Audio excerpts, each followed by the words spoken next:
Piano in the bill. Jingle bell,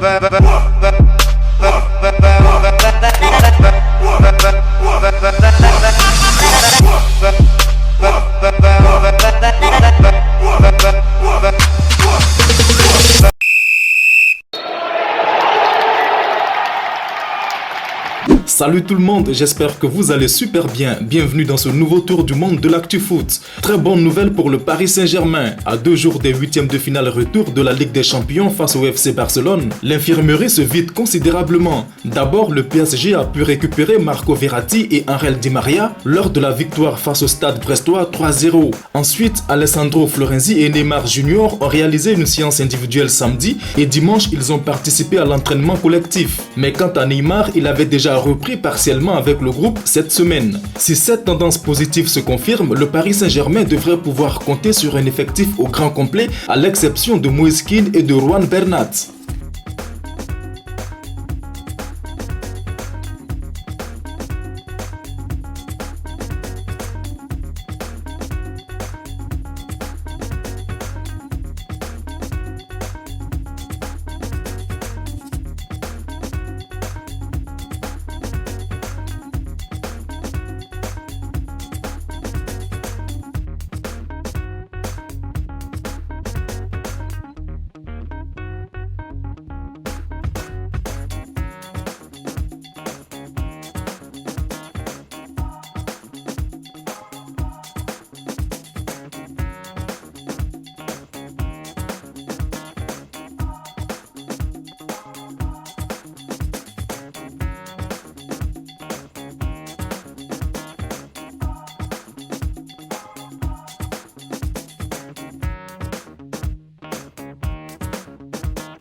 Le derby madrilène a tenu toutes ses promesses hier dimanche. Les deux clubs rivaux de la capitale espagnole se sont partagés la poire en deux au terme d'un match âprement disputé. Alors qu'ils étaient menés 1-0 en première mi-temps après un but de l'inoxydable Luis Suarez, le Real Madrid a réussi à arracher le match nul à la 87e minute grâce à Karim Benzema. Du coup, c'est le statu quo au classement, toujours dominé par l'Atlético de Madrid avec une avance de 5 points sur le Real Madrid. Sachez que les hommes de Diego Simeone ont été battus en match aller au Santiago Bernabéu 2-0. Ce match nul face aux hommes de Zinedine Zidane clôt une série de 6 matchs dont 2 victoires, une défaite et 3 matchs nuls des Colcheronos.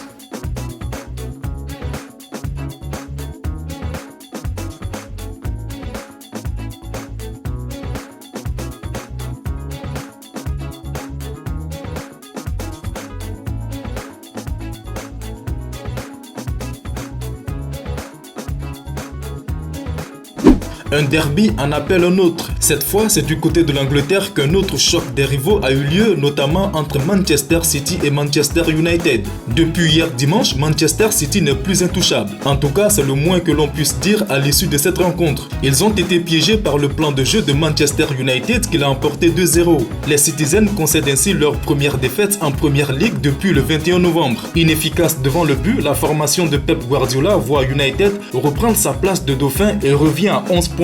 Après à peine 30 secondes de jeu, Gabriel Jesus concède un penalty transformé par Bruno Fernandes. Au retour des vestiaires, Luke Shaw sonne le break à la 50e minute 2-0.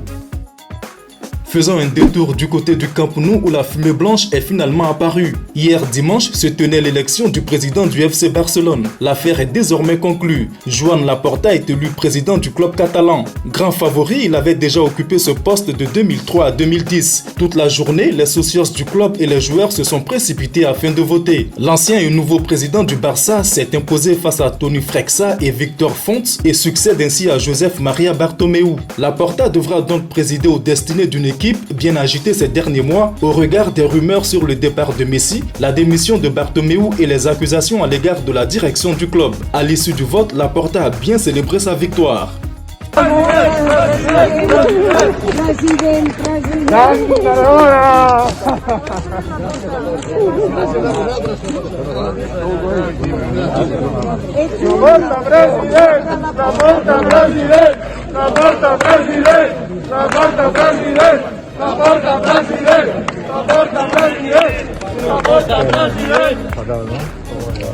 Visca Barça, Visca Catalunya! Visca Barça y Visca Cataluña. Estimem el Barça.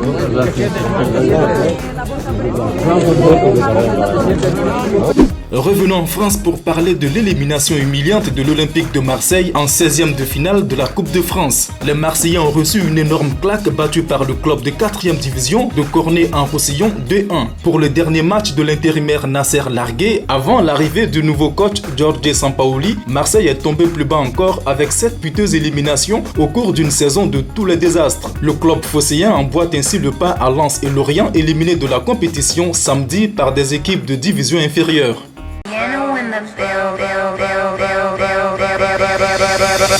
Jingle bell, bell, bell.